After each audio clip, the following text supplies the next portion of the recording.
Tanya was also starting a team up for the Cure Parkinson's Cup at the same time.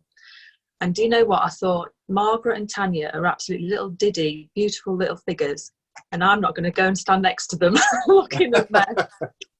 So that kind of kicked me into it as well. And it was also, I wanted to get fit for the football tournament. And, you know, it was so exciting. And Tanya and Margaret was going to come over, wasn't they, across here? And I was so excited for it. And it really gave me a boost as well to get myself fit and get the football out and do bits and pieces. And it gave me an extra boost to carry on with what I was doing. And then bugger me, you know, there was a pandemic. I know.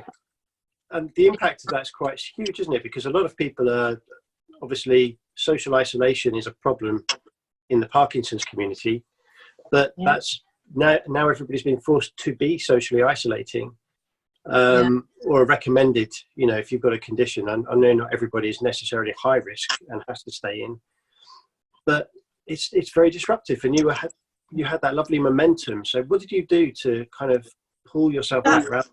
That was a big blow. Must be. When that got cancelled, and of course, then the kids were at home, and everything shifted. Then my mum came to stay with us, and it was a bit of a downer, really. But what kept me going really was my treadmill. You know, if I didn't have my treadmill, I probably would have slowly given up. I don't know, but the treadmill, I loved it. It was something that I could just do in the mornings, but it was awful. It was just, you know, I can remember talking to Tanya and Margaret about it and sort of saying, oh, it'll be nothing, you know, it will not get cancelled. And I was thinking, you know what, I don't know now. It was I don't think anybody at the time quite believed what was happening. No. And to this day, I still can't believe that we're you know, in a society where we've got to go from tomorrow wear masks into shops. I know, I can't get my head around that. And you know, I do wear a mask anyway, but it's unsettling, isn't it? I don't know. Actually, it's really interesting. I just had a reaction to what you're describing there, because obviously one of the symptoms of Parkinson's is facial masking. Yeah. And it just occurred to me that I've got my ability to move my face back, and now I've got to cover it up. Yeah. I mean, it's okay for other people. It's probably best that I do cover my face up anyway. But you know, it's really interesting. I hadn't really considered it from that angle, but actually, there are many different things about it that are uncomfortable. I mean, obviously, we need to keep people safe. We've got to keep each other safe and ourselves. But it's just weird, isn't it? It seems a bit higgledy-piggledy, though, because, you know, you've got to wear a face covering in shops, but then if you go to a pub, don't.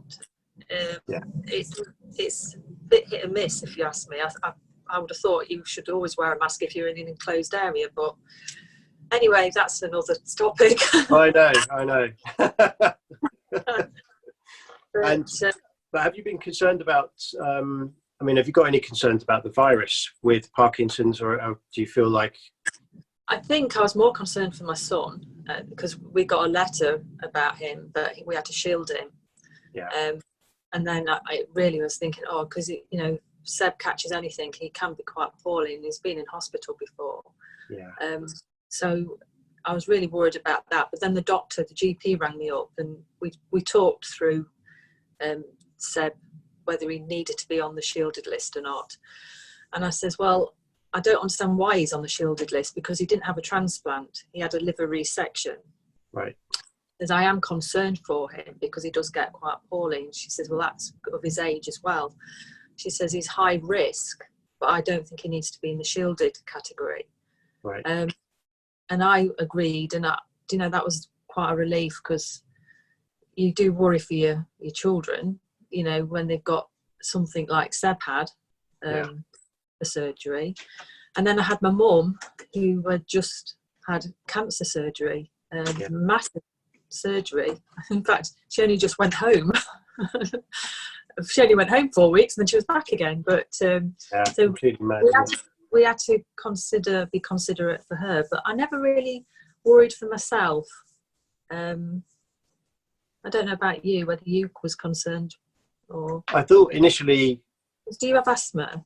Yeah, I've got asthma. I mean, I've got a heart murmur and I've got asthma, and so from those angles, I'm more concerned than I am in relation to Parkinson's. Yeah. But I'm also aware that people with Parkinson's are prone to being more likely to get infection. So there is a heightened risk, really, if we look at it that way. Yeah, I had my Parkinson's nurse ring me and tell me I was high risk and to be careful.